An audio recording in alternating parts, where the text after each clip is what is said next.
الحمد لله رب العالمين، والصلاة والسلام على أشرف الأنبياء والمرسلين وخاتم النبيين محمد وعلى آله وصحبه ومن تبعهم بإحسان ودعا بدعوتهم إلى يوم الدين. أما بعد، فأعوذ بالله من الشيطان الرجيم. بسم الله الرحمن الرحيم. قال الله تبارك وتعالى: وإذا سألك عبادي عني فإني قريب أجيب دعوة الداعي إذا دعاني فليستجيبوا لي وليؤمنوا بي لعلهم يرشدون. وقال النبي صلى الله عليه وسلم: الدعاء مخ العبادة، او كما قال علیہ الصلاۃ والسلام. میرے محترم بزرگوں، عزیز دوستوں، دینی اسلامی بھائیوں، نبی اکرم صلی اللہ علیہ وسلم اپنی امت پر انتہائی مہربان تھے. یہی وجہ ہے کہ آپ صلی اللہ علیہ وسلم کے دل میں ہر وقت امت کی فکر رہتی تھی، اور آپ صلی اللہ علیہ وسلم کوئی موقع ایسا کہ جس موقع پر آپ صلی اللہ علیہ وسلم کو معلوم ہوتا کہ اللہ کی رحمت جوش میں ہے، تو آپ اپنی امت کے لیے آسانیاں مانگ لیتے، اپنی امت کے لیے بھلائیاں مانگ لیتے، اور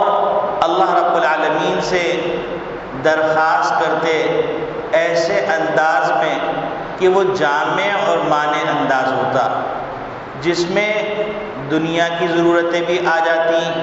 اور جس میں آخرت کی ضرورتیں بھی آ جاتی. یہی وجہ ہے کہ آپ صلی اللہ علیہ وسلم خود فرماتے ہیں: اوتیت جوامع الکلم،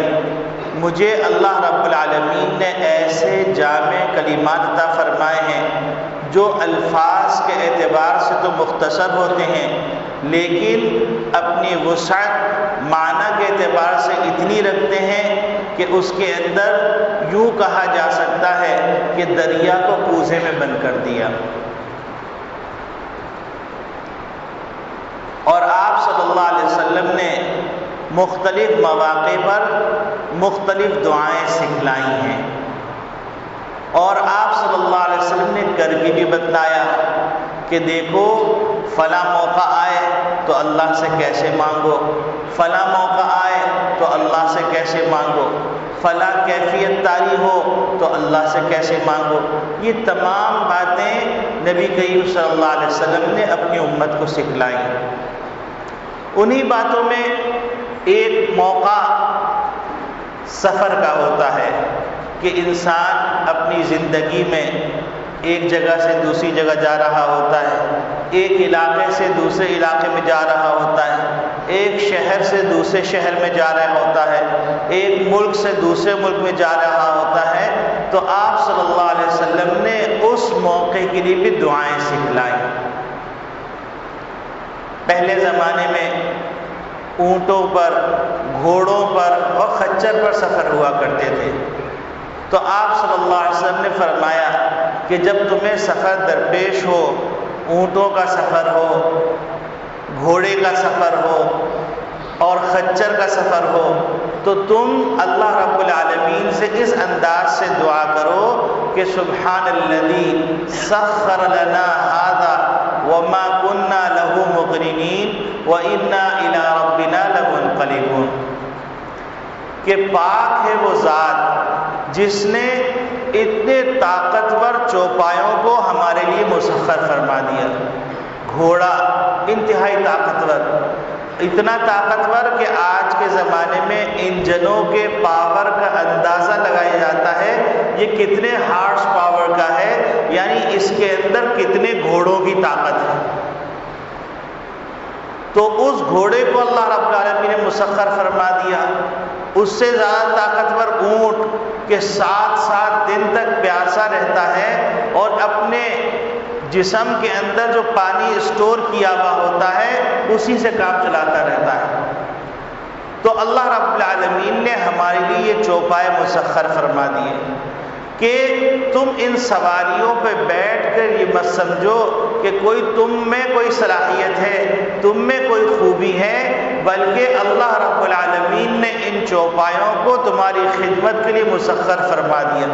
ان کے دماغ میں یہ بٹھا دیا کہ انسان کی تمہیں خدمت کرنی ہے، اور انسان کو سکھلا دیا کہ تمہیں ان سے کیسے خدمت لینی، اور دعا کے اندر یہ سکھلایا کہ تم یوں کہو کہ سبحان الذی سخر لنا ھذا، کہ پاک ہے وہ ذات جس نے ان چوپایوں کو، ان سواریوں کو ہمارے لیے مسخر فرما دی۔ سبحان الذی سخر لنا ھذا وما كنا له مقرنین، ہم میں طاقت نہیں تھی ان کو سدھانے کی، ان کو قابو میں رکھنے کی۔ اب بعض لوگ یہ سمجھتے ہیں کہ اسلام 1400 سال کے زمانے کے لیے آیا تھا جو گزر گیا، اب اسلام میں موجودہ زمانے کی کوئی رہنمائی کی طاقت نہیں، کوئی صلاحیت نہیں، یہ انسان کی کم علمی اور قرآن سے دوری کا نتیجہ ہے۔ اللہ رب العالمین نے نبی کریم صلی اللہ علیہ وسلم کے ذریعے سے ہم کو اگر یہ دعا سکھلائی تو اللہ رب العالمین نے یہ بھی بتلا دیا کہ یہ دعا صرف اس زمانے، جس زمانے میں گھوڑوں، خچر، اونٹوں پہ سفر کیا جاتا تھا، اس زمانے کے ساتھ خاص نہیں ہے، بلکہ موجودہ زمانے میں جب گاڑیوں کا زمانہ آئے گا، جب بڑی بڑی گاڑیوں کا زمانہ آئے گا، جب ہوائی جہاز کا زمانہ آئے گا، جب پانی کے جہاز کا زمانہ آئے گا، اس کے لیے بھی یہ دعا ہے۔ اور اللہ رب العالمین نے قیامت تک کی آنے والی ایجادات، جن ایجادات کی صلاحیت اللہ رب العالمین نے اس انسان کے دماغ میں رکھی اور چیزوں کو مسخر کر دیا، پوری کائنات کو مسخر کر دیا انسان کی خدمت کے لیے، تو اللہ رب العالمین نے اس طرف اشارہ بھی فرما دیا والخیل والبغال والحمیر لترکبوها وزینہ، ہم نے گھوڑے پیدا کیے، ہم نے خچر پیدا کیے، ہم نے والخیل گھوڑے پیدا کیے، والبغال اور ہم نے خچر پیدا کیے، والحمیر اور گدھے پیدا کیے، لترکبوها تاکہ تم ان پہ سواری کرو، وزینہ اور تمہارے لیے زینت کا باعث بنے، وَيَخْلُقُ مَا لَا تَعْلَمُونَ اور آئندہ زمانے میں اللہ رب العالمین ایسی چیزیں پیدا فرما دیں گے جس کا تمہیں شعور ابھی بھی نہیں ہے، آئندہ بھی نہیں ہوگا، وقت کے ساتھ ساتھ اللہ صلاحیت پیدا کر دے۔ تو اس آیت کے ذریعے اللہ رب العالمین نے قیامت تک کی سواریوں کی طرف اشارہ فرما دیا کہ زمین کے اوپر جو سواریاں چلیں گی، آسمان کے اوپر بادلوں پہ، فضا کے اندر جو سواریاں چلیں گی، ان کے لیے بھی یہ دعا ہے کہ اس دعا کے ذریعے سے اللہ رب العالمین کی بڑائی بیان کی جا رہی ہے، اللہ کی نعمت کا شکر ادا کیا جا رہا ہے کہ سبحان الذی سخر لنا ھذا، پاک ہے وہ ذات جس نے ان چیزوں کو ہمارے لیے مسخر کر دیا، چاہے وہ گھوڑا ہو، چاہے وہ گدھا ہو، چاہے وہ خچر ہو، چاہے وہ اونٹ ہو، چاہے وہ موٹر سائیکل ہو، چاہے وہ سائیکل ہو، چاہے وہ بڑی گاڑیاں ہو، چاہے وہ بڑے جہاز ہو، ان تمام چیزوں کو اللہ نے مسخر فرما دیا۔ اور اللہ رب العالمین جانتے تھے کہ چونکہ ایک زمانہ ایسا آنے والا ہے جس کے اندر میخیں نکالی جائیں گی اور مختلف قسم کے سوالات کیے جائیں گے، تو اللہ رب العالمین نے جہاں بری اور فضائی نعمتوں کا ذکر کیا تو وہاں اللہ رب العالمین نے بحری نعمت کا بھی ذکر کیا۔ کشتی کا ذکر فرمانے کے بعد اللہ رب العالمین فرماتے ہیں منہا ما وخلقنا لکم من مثلہ ما یرکبون، اور ہم اس کے اندر کشتی جیسی اور چیزیں پیدا کریں گے جن پہ تم سواری کرو۔ کشتی کا ذکر فرمایا، اس کے بعد اللہ رب العالمین نے قیامت تک کے سمندری جہاز اور سمندری ٹیکنالوجی کی طرف اشارہ فرما دیا کہ یہ ٹیکنالوجی جب پیدا ہوگی وہ بھی ہماری قدرت کا کرشمہ ہو۔ اور اگر آپ غور کریں تو انسان نے ان اجزاء کو صرف مرکب کیا ہے، باقی انفرادی طور پر ان اجزاء کو پیدا کرنے والے اللہ رب العالمین۔ آپ دیکھیے پرزے جن دھاتوں سے بنتے ہیں اس کے پیدا کرنے والے اللہ تعالیٰ ہیں، زمینوں کے اندر وہ خزانے رکھ دیے، جس سے گاڑی کی باڈی بنتی ہے، جس سے چیچز بنتا ہے، وہ تمام چیزیں اللہ نے پیدا کی۔ اور پھر اللہ رب العالمین نے انسان کے دماغ میں یہ بات بٹھا دی کہ تم کو اس طرح کرنا ہے۔ یہ جو انسان کے دل میں کوئی چیز آتی ہے، دماغ میں کوئی خیال آتا ہے، وہ انسان ریسرچ کرتا ہے تو یہ خیال بھی اللہ پیدا فرماتا ہے۔ اور آپ کو اگر اس کا مشاہدہ کرنا ہے تو آپ دیکھیے کہ ہم لوگ جب پیدا ہوئے تھے اس وقت موبائل فون نہیں تھا، اس وقت کمپیوٹر نہیں تھا، تو اس وقت ہم لوگوں کے اندر وہ صلاحیت نہیں تھی کہ ہم اس کو یوٹیلائز کریں، ہم نے وہ صلاحیت حاصل کی۔ لیکن آج کے زمانے کا بچہ جس زمانے میں پیدا ہو رہا ہے، اس زمانے میں موبائل بھی ہے، اس زمانے میں کمپیوٹر بھی ہے، لیپ ٹاپ بھی ہے۔ آپ کام کرنے بیٹھیے، کہیں پھنس جائیے، اپنے چھوٹے سے بچے کو بلائیے، وہ آپ کو بتائے گا یہ فائل اس طرح کھلے گی، یہ فائل اس طرح، جس کو بولنا بھی نہیں آتا۔ تو اللہ رب العالمین یہ صلاحیت ودیعت فرماتے ہیں۔ تو انسان جب ان چیزوں کو استعمال کرتا ہے تو وہ دعویٰ کرنے لگتا ہے انا ربکم الاعلی، میں تمہارا پروردگار ہوں، اور وہ بھول جاتا ہے کہ انسان کی باریک باریک جو رگیں چل رہی ہیں، جس کے اندر خون دوڑا رہا ہے، اللہ ایک رگ کو دبا دے تو الٹی پھلٹی باتیں کرنا شروع کر دے۔ تو انسان کو اللہ رب العالمین نے پیدا فرمایا، اور پیدا فرمانے کے بعد اس سے کہیں زیادہ طاقتور چیزوں کو مسخر کر دیا۔ ابھی بھی آپ نے دیکھا بقرعید کے زمانے کے اندر بڑے بڑے بیل آئے، بڑے بڑے ڈانگر آئے، اور انسانوں نے اس کو پچھاڑا، اس کو ذبح کیا اور اس کا گوشت تیار کر کے آپ کو دے دیا۔ یہ سب کس نے کیا؟ پروردگار عالم۔ آپ دیکھیے کہ ایک طرف بلی 4 بچے دے رہی ہے، کتیا 6 بچے دے رہی ہے، لیکن آپ کو بلیوں کا انبار نظر نہیں آئے گا، اور کتوں کا انبار نظر نہیں آئے گا، چوہوں کا انبار نظر نہیں آئے گا۔ اس کے برخلاف بکری 1 یا 2 بچے دیتی، گائے 1 یا 2 بچے دیتی ہیں، لیکن آپ دیکھیے کہ اتنا جانور کہ جس شخص نے جتنی قیمت کا ارادہ کیا، اتنی قیمت میں خرید کے اللہ رب العالمین کی توفیق اور اس کی معاونت سے لے آیا۔ تو یہ چیزیں کم نہیں ہوئی، بڑھ گئی۔ اب بعض روشن خیال کہتے ہیں کہ یہ جانوروں کے استحصال ہے، تو ان سے سوال کیا جائے کہ بلیوں کو آپ پالتے ہیں، چوہوں کو آپ پالتے ہیں، آپ کو تعجب ہوگا کہ چوہوں کو بھی کوئی پالتا ہے؟ جی ہاں، چوہوں کو بھی لوگ پالتے ہیں، اور خچر کو اور دیگر جانوروں کو بھی پالتے ہیں، لیکن ان کی نسل افزائش کی مقدار زیادہ ہونے کے باوجود اس کو بقا نہیں۔ اس کے برخلاف جانور تھوڑے پیدا ہوتے ہیں، لیکن اللہ رب العالمین نے اس کے اندر برکت عطا فرمائی۔ اللہ جانتے ہیں کہ کس کے لیے کتنی چیز کی ضرورت ہے۔ تو میرے عزیز دوستو بھائیو، اللہ رب العالمین کے رسول محمد ربی صلی اللہ علیہ وسلم نے ہم سب کو متوجہ کیا کہ تم اسکوٹر پہ بیٹھو، تم سائیکل پہ بیٹھو، تم موٹر سائیکل پہ بیٹھو،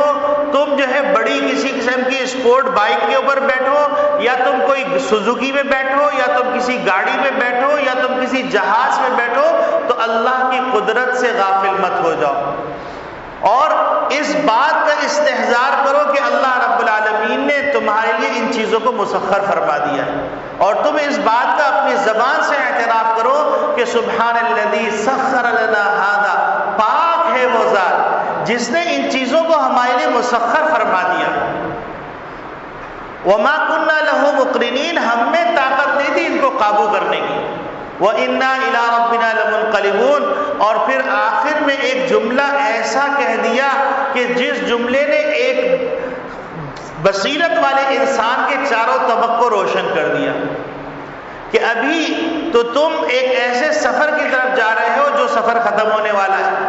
لیکن ایک سفر اور بھی آنے والا ہے جس سفر سے واپسی نہیں ہے۔ وَإِنَّا إِلَىٰ رَبِّنَا لَمُنْقَلِبُونَ، کہ تم اس موجودہ سفر کے لیے تو تمام اسباب مہیا کرتے ہو، تمام تدبیریں کرتے ہو، اور ریکنفرم کرتے ہو، اور وہاں سے معلومات حاصل کرتے ہو کہ جس جگہ میں جا رہا ہوں وہاں پر میرے لیے کون کون چیزیں ایسی ہیں جو میرے معاون ثابت ہوگی، کون کون اشخاص ہیں جو میرے لیے ہمدردی کا سامان کریں گے، کون کون سے وسائل ہیں جن کو مجھے حاصل کرنا ہے، کن کن طریقوں سے میں اس جگہ تک پہنچوں گا، تمام چیزوں کی فکر پہلے سے کی جاتی ہے۔ تو یہ وقتی سفر کی تم اتنی تیاری کرتے ہو جس سے تمہاری واپسی ممکن ہے، لیکن ایک سفر ایسا بھی درپیش ہونے والا ہے جس میں اپنے پروردگار سے ملاقات ہوگی، اس کے لیے تمہیں کوئی فکر نہیں ہوتی۔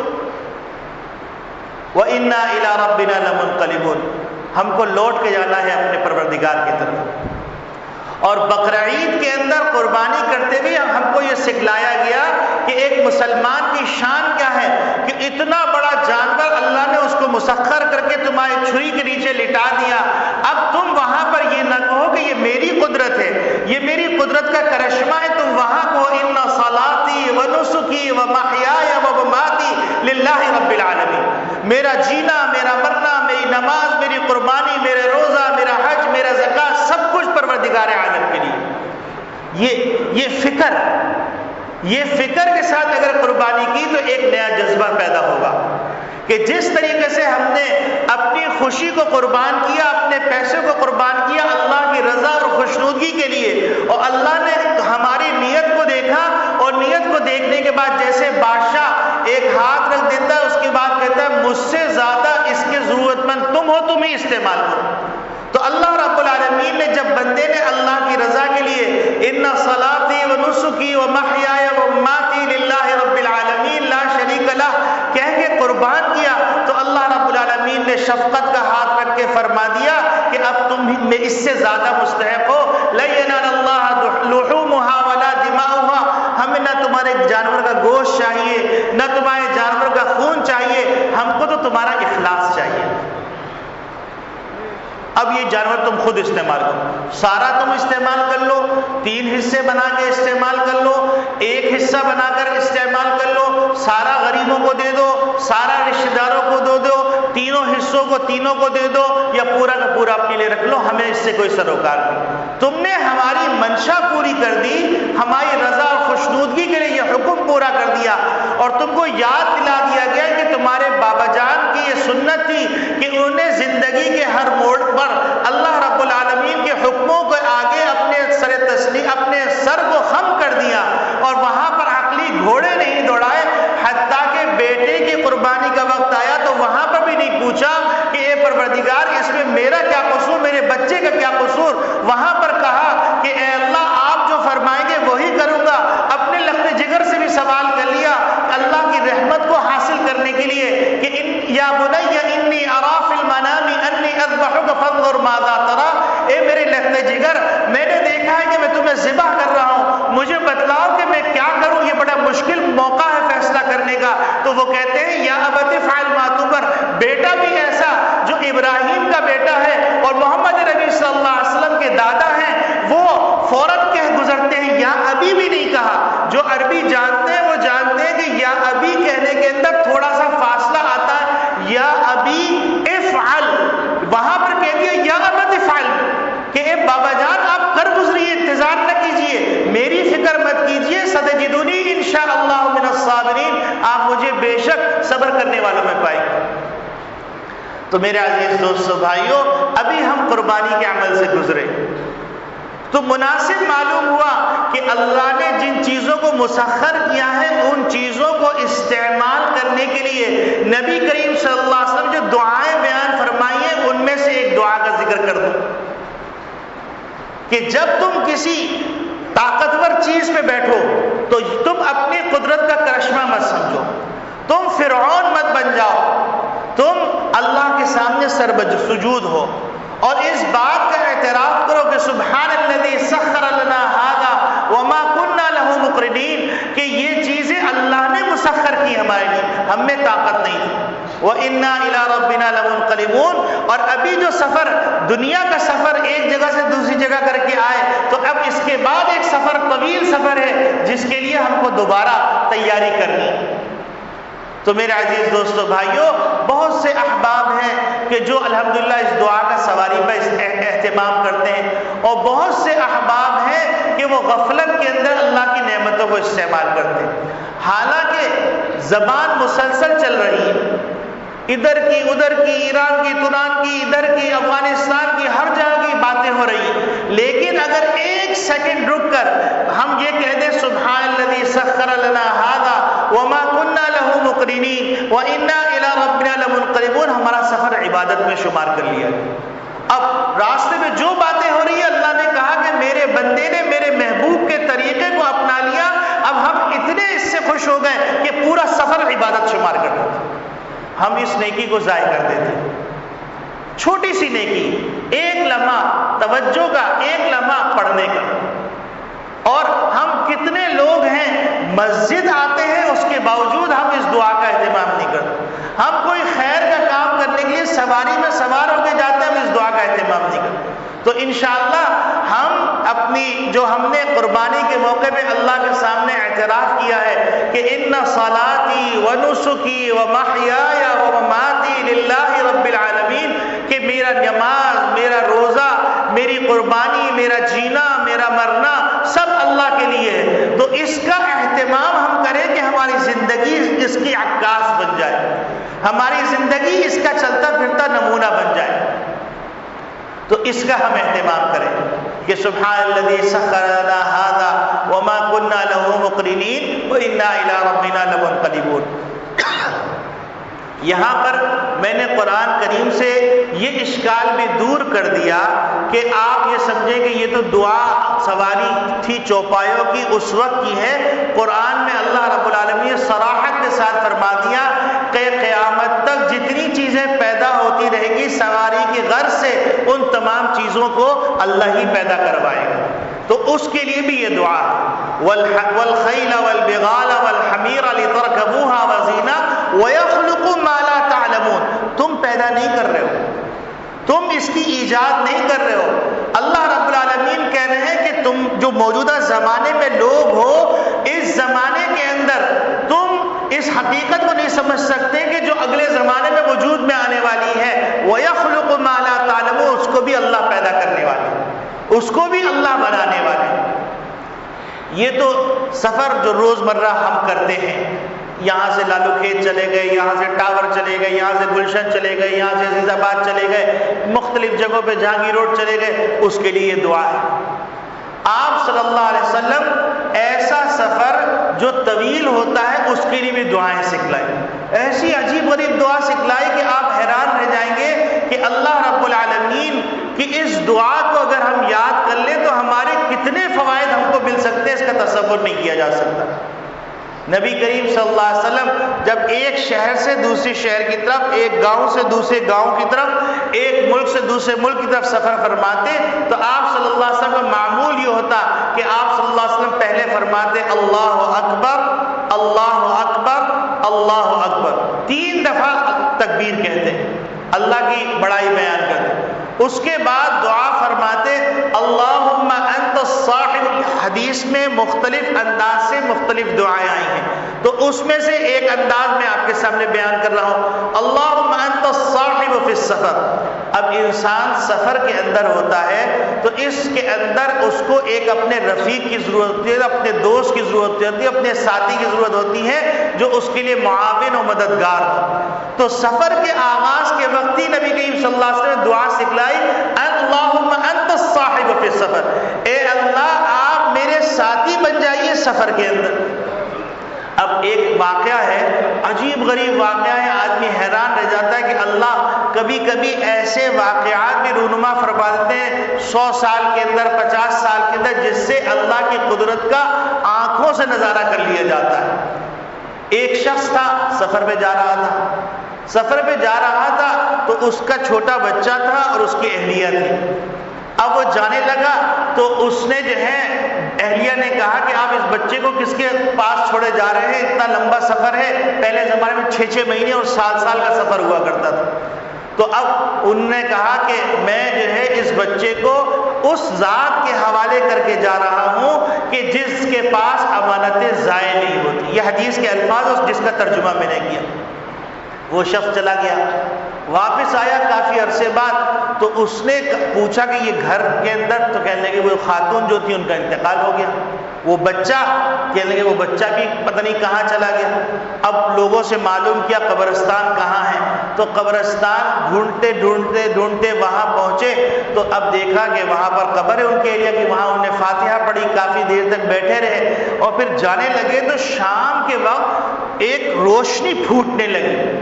تو ان کو حیرت ہوئی کہ یہ روشنی کیسی ہے، جستجو کے لیے باہر گئے تو کیا دیکھتے ہیں کہ وہی قبر جو ان کی اہلیہ کی وہ کھلی ہوئی ہے اور اہلیہ بیٹھی ہوئی ہیں اور بچہ ان کے سامنے کھیل رہا ہے۔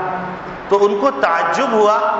کہ یہ کیا ماجرا ہے۔ انہوں نے سوال کیا کہ یہ ماجرا کیا ہے، کہنے لگے کہ دیکھو تم جو ہے اس بچے کو اللہ کے حوالے کر گئے تھے تو اللہ نے اس کی حفاظت ایسی کی کہ اس کے لیے میں نے اس غذا کا انتظام، میری صحبت کا انتظام اس کے لیے کر دیا۔ اب یہ بچہ تم اپنی امانت لے لو جو اللہ کے حوالے کر کے گئے تھے، اگر تم مجھے بھی اللہ کے حوالے کر جاتے تو میں بھی تم کو مل جاتی۔ اب یہ واقعہ ایسا عجیب غریب ہے اور مشاہدہ کیا ہوا لوگوں کا واقعہ ہے۔ تو میرے عزیز دوستو، جب آدمی کہتا ہے اللہم انت الصاحب فی السفر، اے اللہ آپ ہمارے ساتھی ہیں سفر میں، تو سفر کی پریشانیوں کی ذمہ داری اللہ کے حوالے ہو گئی۔ اب دوسری پریشانی کیا ہوتی ہے؟ دوسری پریشانی ہوتی ہے گھر بار کی۔ تو اللہ رب العالمین کے رسول نے وہ الفاظ فرما دیے، نبی کریم صلی اللہ علیہ وسلم جانتے ہیں کہ اللہ کی رحمت کتنی وسیع ہے اور اس کو کتنی وسعت سے حاصل کرنے کے کیا الفاظ ہیں، تو نبی کریم صلی اللہ علیہ وسلم نے سکھلا دیا والخلیفۃ فی الاہل والمال، اے اللہ آپ میرے سفر کے بھی ساتھی ہیں اور میرے گھر بار کے بیوی بچوں کے بھی آپ حفاظت کرنے والے محافظ ہیں۔ تو گویا کہ اللہ رب العالمین کو اپنے سفر کا بھی ذمہ دار بنا دیا اور اپنے گھر کا بھی ذمہ دار بنا دیا۔ تو جب کوئی چیز اللہ کی ذمہ داری میں چلی جائے، کوئی مائی کا لال ایسا نہیں ہے جو اللہ کی ذمہ داری سے چھین کے دکھائے۔ یہ اتنی عظیم دعا ہے۔ اب ہم جو ہے اس دعا کو یاد ہی نہیں کرتے، ہم اس دعا پر عمل ہی نہیں کرتے، حالانکہ بہت پیاری دعا ہے۔ اللہم انت الصاحب فی السفر، کہ اے اللہ آپ سفر میں ہمارے ساتھی ہیں، والخلیفۃ فی الاہل، اور میرے گھر بار کے آپ جو ہے محافظ ہیں، میرے پیچھے ان کا خیال رکھنے والے۔ اور پھر اس کے بعد کیا دعا ہو رہی ہے؟ اللہم ہون علینا سفرنا ھذا، کہ اے اللہ اس سفر کو ہمارے لیے آسان فرما دیجیے۔ وَادْفِعْ عَنَّا بُعْدَهُ، اور آپ اس سفر کو ایسا کر دیے کہ ہم کو اس کی مسافت کی لمبائی کا اندازہ ہی نہ ہو۔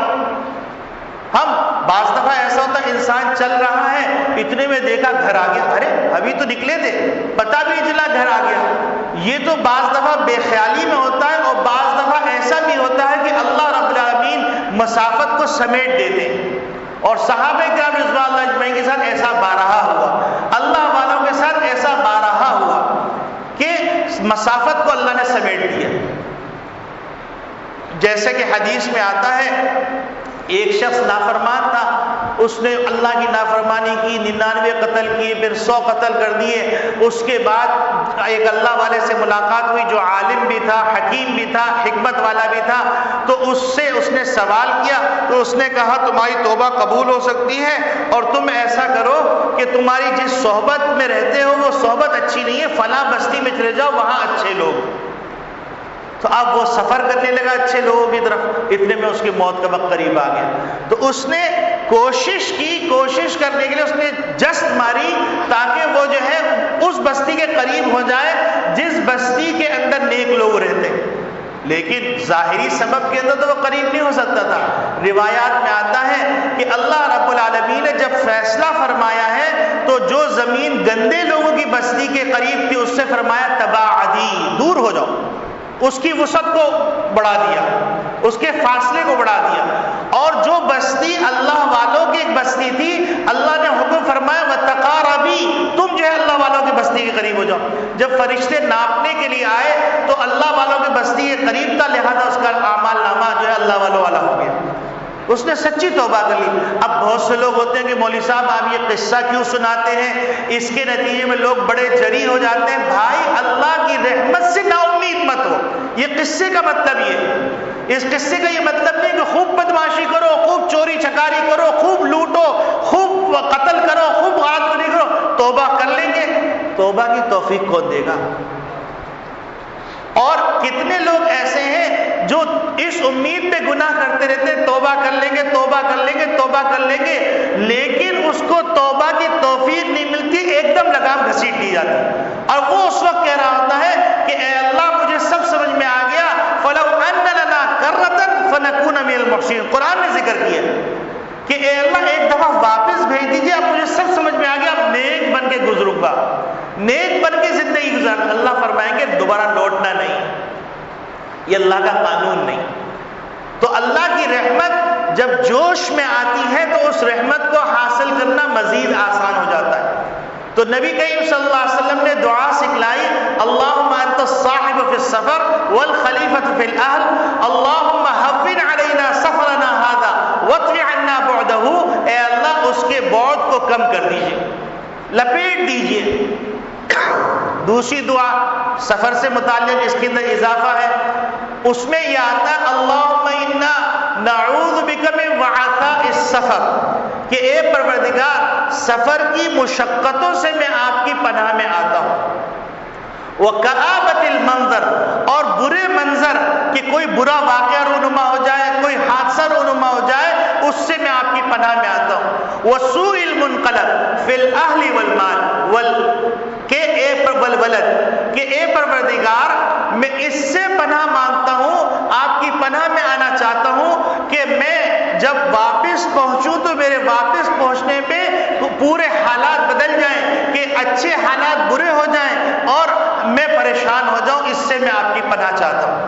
تو اب آپ دیکھیے کہ نبی کریم صلی اللہ علیہ وسلم نے یہ دعا سکھلائی، اور دعا سکھلانے کے بعد پورے ہمارے حال استقبال سب کو محفوظ کر دیا، حال کو بھی محفوظ کر دیا، ہمارے استقبال کو بھی محفوظ کر دیا، ہم کو یہ بتلا دیا کہ اللہ رب العالمین کی رحمت کو حاصل کرنے کے لیے تم یہ کیوں کہتے ہو کہ اے اللہ مجھے آخرت میں نعمت چاہیے؟ اللہ تو دنیا کے بھی مالک ہیں، اللہ آخرت کے بھی مالک ہیں، اللہ حشر کے بھی مالک ہیں، اللہ تو مالک یوم الدین ہے، کہ جس دن اللہ سزا لگائیں گے لمن الملک اليوم، آج بادشاہت کس کی ہے، تو کوئی جواب دینے والا نہیں ہوگا۔ اللہ تعالیٰ خود فرمائیں گے للہ الواحد القہار، آج بادشاہت ایک یکتا اللہ کی، جو بڑی قدرت والا ہے،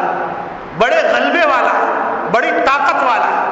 تو میرے عزیز دوستو بھائیوں، جب اول اللہ، آخر اللہ، جب ظاہر اللہ، جب باطن اللہ، جب اللہ ہی کے حکم سے سب کچھ ہوتا ہے، ما تسقط من ورقة الا يعلمها ولا حبة في ظلمات الارض ولا رطب ولا یابس الا في کتاب مبین، جب سب کچھ ہونا ہی اللہ کے حکم سے ہے تو کیوں نہ ہم اللہ کے ہو جائیں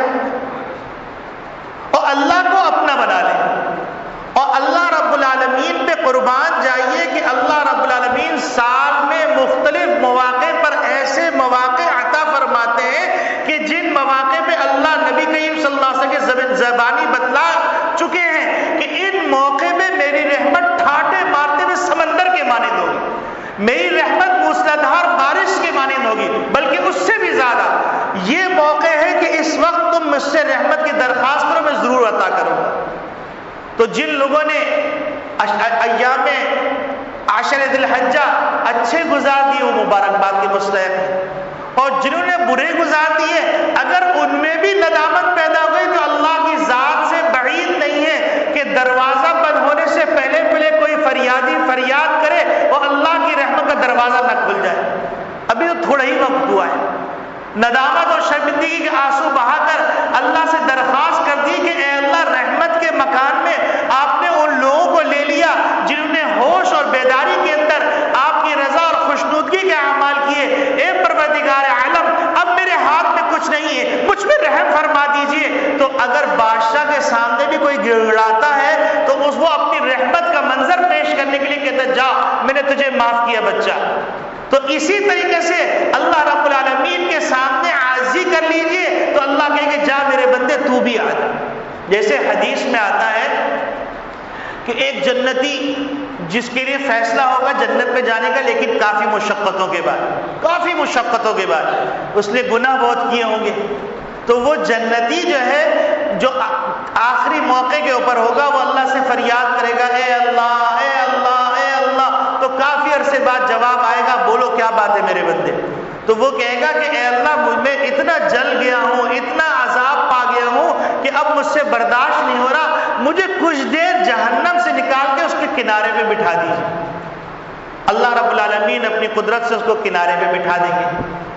اب تھوڑی دیر بعد وہ کہے گا کہ اے اللہ اس کی لپیٹیں آ رہی ہیں اور جنت کا منظر تو نظر ہی نہیں آ رہا، تو اے اللہ کم سے کم اس سے تھوڑا دور کر دیجیے مجھے۔ اللہ حکم فرمائیں گے چلو تھوڑے دور ہو جاؤ۔ پھر ایک رحمت کا درخت نظر آئے گا تو وہ کہے گا اللہ اس درخت کے قریب پہنچا دیے چھاؤں کے اندر۔ اس طرح کرتے کرتے کرتے کرتے کرتے اللہ سے درخواست کر کے وہ جنت میں چلا جائے گا۔ اس کے بعد اللہ سے کہے گا اے پروردگار، جنت میں داخل ہونے کے بعد محبوب صلی اللہ علیہ وسلم نے بتلایا تھا کہ کوئی باہر نہیں نکلتا، اس میں چھوڑ دیجیے۔ تو اللہ رب العالمین تبسم فرمائیں گے۔ یہ تبسم دیکھیے، اللہ کے لیے اگر ہاتھ کہا جاتا ہے، اللہ کے لیے اگر تبسم کہا جاتا ہے، یہ انسانوں کے انداز کا نہیں ہے، یہ جیسے اللہ کی شان ہے۔ یہ انسانوں کو سمجھانے کے لیے، جیسے بچے کو سمجھانے کے لیے کہتے ہیں فلاں عورت جانتے ہو وہ تمہاری خالہ ہے۔ خالہ کون ہوتی ہے؟ وہ جو تمہاری امی کی بہن ہوتی ہے، امی کی طرح سمجھو۔ تو بچوں کو سمجھانے میں چھوٹی چھوٹی مثالوں سے سمجھایا جاتا ہے۔ تو اللہ رب العالمین کی قدرت کو، اللہ رب العالمین کی ذات کو سمجھانے کے لیے اللہ کی آفاقی جو دلائل ہیں ان دلائل کے ذریعے سمجھایا جاتا ہے۔ اللہ کی رحمت یہ ہے، اللہ کی قدرت یہ ہے، اللہ نے رحمت کا ہاتھ رکھ دیا، اللہ نے تبسم فرمایا۔ تو اس سے کسی کو غلط فہمی میں مبتلا نہیں ہونا چاہیے کہ اللہ کے لیے ہاتھ ثابت کیا جا رہا ہے، اللہ کے لیے تبسم ثابت کیا جا رہا ہے، یہ ذہن سے نکال لیجیے۔ اصلاح کے لیے خاص طور سے کہا، آج کل روشن خیال بیمار مولویوں کی چیزیں ڈھونڈتے رہتے ہیں، کوئی ایسی چیز مل جائے جس کی بنیاد پر ان کے لیے کفر کا فتویٰ لگا دیا جائے کہ مولوی صاحب نے جو نا دیکھو اللہ کے لیے جسم ثابت کر تبسم کہہ دیا، اللہ کا ہاتھ ثابت کر دیا۔ یہ ان کے اپنے دماغ کا فطور ہے۔ ان لوگوں سے بھی میری درخواست ہے کہ ابھی بھی رحمت کا دروازہ کھلا ہوا ہے، توبہ کر لو۔ علماء سے تعلق توڑوانے کے بجائے اس وقت ایک سازش یہ بھی تیار کی گئی ہے، یاد رکھیے گا جب جنگ ہوتی ہے تو جنگ سے میدانوں میں نہیں لڑی جاتی بلکہ نظریاتی جنگ بھی ہوتی ہے اور معاملات کی جنگ بھی ہوتی ہے، اقتصادیات کی بھی جنگ ہوتی ہے، معیشت کی بھی جنگ ہوتی ہے، معاشرت کی بھی جنگ ہوتی ہے اور فلسفے کی بھی جنگ ہوتی ہے۔ تو اس وقت یوں سمجھیے جو چار طرف سے جنگ مسلط کی گئی ہے، اس جنگ کا ایک حصہ یہ ہے کہ علماء کے چہرے پہ اتنی کالک مل دو کہ ان کی بات کوئی سنے نہیں،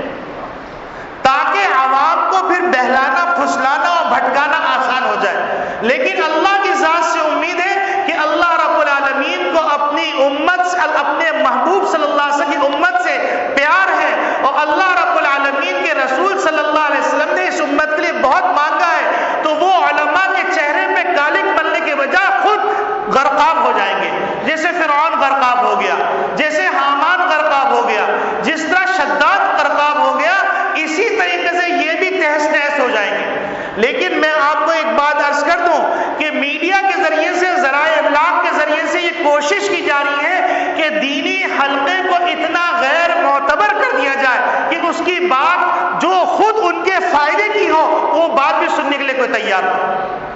تو اتنے بھولے نہ بن جائیے کہ آپ کے ایمان کا بھی سودا ہو جائے، آپ کی نیکیوں کا بھی سودا ہو جائے، آپ کی عفت اور پاک دامنی کا بھی سودا ہو جائے، آپ کے بال بچوں کو اللہ نہ کرے بیٹیوں کو عفت اور پاک دامنی کے لالے پڑ جائیں۔ ایسے وقت سے ڈریے اور اس بات کا اہتمام کیجئے کہ دین سے آپ کا تعلق زندہ ہو۔ قربانی کا پیغام بھی یہی اور آج جمعے کا پیغام بھی یہی، ان صلاتی و نسکی و محیای و مماتی للہ رب العالمین، میرا جینا، میرا مرنا، میری نماز، میری قربانی سب اللہ کے لیے۔ اور ایک بات اور عرض کر دوں، آج کل ایک جملہ بہت چل رہا ہے، یہ مولوی کیا دین کے ٹھیکیدار، یہ مولوی کیا دین کے ٹھیکیدار، یہ جملہ بہت چل رہا ہے اور عام لوگ اس کو بولے چلے جا رہے ہیں۔ آپ مجھے ایک سوال کا جواب دیجئے کہ اگر ایک آدمی ایک طویل عرصہ گزارتا ہے میڈیکل سائنس کے اندر اور پھر اس کے بعد کسی غیر آدمی کو حق نہیں ہے کہ وہ کسی انسان کا علاج کرے بلکہ وہی شخص علاج کر سکتا ہے جس نے میڈیکل سائنس پڑھی ہے، تو اس وقت یہ کیوں نہیں کہا جاتا کہ ڈاکٹر کیا جان کے ٹھیکیدار ہو گئے؟ ڈاکٹر کیا صحت کے ٹھیکیدار ہو گئے؟ جی ہاں، وہ ٹھیکیدار ہو گئے ہیں کہ انہیں اپنے لیے وہ لائن اختیار کی ہے۔ تو اسی طریقے سے علماء نے اپنی پوری زندگیاں لگا دی، جی ہاں وہ ٹھیکیدار ہیں، ان کے ذمے یہ ٹھیکہ اللہ نے لگایا، ان کے ذمے یہ ٹھیکہ اللہ کے رسول نے لگایا ہے، وہ ٹھیکیدار ہیں۔ اور ہم کو یہ کہتے ہوئے کوئی شرمندگی نہیں ہو رہی، یہ کوئی تکبر کی بات نہیں ہے۔ بعض مواقع پر علم کو ظاہر کرنا وقت کی ضرورت ہوتی، اور اگر ظاہر نہ کیا جائے تو فتنہ و فساد ہوتا ہے۔ تو لہذا یہ جو روز روز جملے نئے نئے پھینکے جا رہے ہیں، علماء ٹھیکیدار ہو گئے، مدارس ٹھیکیدار ہو گئے، جی ٹھیکیدار، آپ دنیا میں پڑے رہے، آپ دنیا کے کمانے میں لگے رہے۔ یہ لوگ اپنے گھر بار کو چھوڑ کر، اپنے رشتہ دار اعزہ کو چھوڑ کر، اپنے آرام کو چھوڑ کر، ٹوٹی ہوئی تپائیوں کو، ٹوٹی ہوئی چٹائیوں میں بیٹھ کر قال اللہ قال رسول پڑھتے رہے۔ جب قال اللہ قال رسول پڑھتے رہے اور انہیں قرآن کی حقیقت کو پایا، انہیں 1400 سال کی تشریحات کو پایا، انہیں قرآن کی حقیقت اور معانی اور مطالب کو پایا، انہیں احادیث کو پایا، آپ قل هو اللہ احد نہیں پڑھ سکتے، آپ سورہ اخلاص نہیں پڑھ سکتے، آپ کس منہ سے تشریح کرنے بیٹھیں گے؟ آپ ثنا نہیں پڑھ سکتے، آپ اعوذ باللہ نہیں پڑھ سکتے۔ ہاں، ہم یہ ٹھیکیداری آپ کو دینے کے لیے تیار ہے، لیکن شرط یہ ہے آئیے اسی طریقے سے جس طریقے سے میڈیکل کا ایک اسٹوڈنٹ میڈیکل کی تعلیم حاصل کرتا ہے، ہاؤس جاب کرتا ہے، آپ کو ہم دعوت دیتے ہیں آئیے آپ مدرسے میں داخلہ لیجئے، آپ پڑھیے، اور پڑھنے کے بعد آپ ٹھیکیدار بن جائیے، ہم آپ کے سر پہ تاج رکھنے کے لیے تیار۔ بدقسمتی یہ کہتے فلاں مولوی نے یہ کر لیا، فلاں نے یہ کر لیا، فلاں نے یہ کر لیا۔ بھائی مجھے بتلائیے، کسان کا بیٹا پڑھنے آ رہا ہے، جولاہے کا بیٹا پڑھنے آ رہا ہے، کمزور طبقے کا بیٹا پڑھنے آ رہا ہے، اگر اس سے غلطی ہو رہی ہے اس کی کمزوری کی وجہ سے ہو رہی ہے۔ آپ جو سرمایہ دار تھے، آپ جو عزت دار تھے، جو خاندان والے تھے، آپ نے اپنی اولادیں کیوں نہیں بھیجی؟ اگر آپ اپنی اولادیں اللہ کے دین کے لیے وقف کرتے تو آپ کا سر بلند ہوتا، آپ ٹھیکیدار ہوتے۔ آپ نے یہ دولت خود اپنے ہاتھ سے حوالے کی، تو لہذا جو دین کا کام کر رہے ہیں ان کے بارے میں اگر کوئی کہتا ہے کہ کیا وہ ٹھیکیدار ہے، جی ہاں وہ ٹھیکیدار ہے، کیوں نہ انہوں نے اپنی پوری زندگی وقف کر دی۔ یہ آج کا پیغام ہے۔ اللہ رب العالمین ہم سب کو اپنے دین کی قدر کرنے کی توفیق عطا فرمائے۔ ایک بات جو شدید تکلیف سے کہنی پڑتی ہے کہ اذان جمعہ کے ساتھ لوگ کاروبار کر رہے ہوتے ہیں، حالانکہ اذان جمعہ کے بعد کاروبار کرنا مکروہ تحریمی ہے۔ تو آپ اپنے بچوں کو حلال لقمہ دینے کے لیے حرام طریقہ اختیار کرنے غلط ہے۔ لہذا تمام مسلمان بھائی جو جمعے کی اذان سنتے ہیں اور مسجد کے اطراف میں ہیں تو کم سے کم اذان جمعہ کے بعد کاروبار روک دیں، جمعے کے بعد کاروبار کر لیا کریں۔ وآخر دعوانا ان الحمد للہ رب العالمین۔